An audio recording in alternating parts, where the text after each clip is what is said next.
So when you think about strengths and superpowers, it's easy to list a lot of features and capabilities.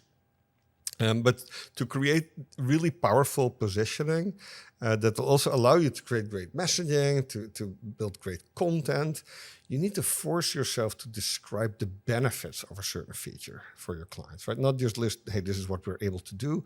You need to describe what that means for them, right? What's the benefit to your audience, to your customer? What does it allow them to do? What are the outcomes that this drives? And to do that, there's a technique that I like to introduce you to validate your superpowers, but also to help you get to the core of what makes you truly special. And the technique is the lettering technique.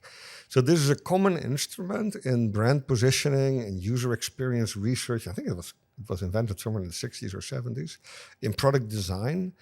And the technique is very useful to make your positioning really, really strong. The essence is that you use the letter to ask why. Why is a certain feature relevant?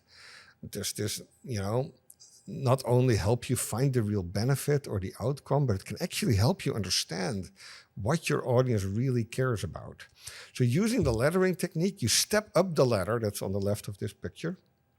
And you ask why. And you ask why as often as needed to get to the highest order of value creation that you think is still relevant for your audience. So that's how you step up that ladder to find that sort of the value, the benefits. And then on the right, you step down the ladder and it gets you something else. It allows you to ask how. How do we do this? And if you ask that a couple of times, you can discover and articulate what makes the way you deliver this benefit, the way you deliver these features so special.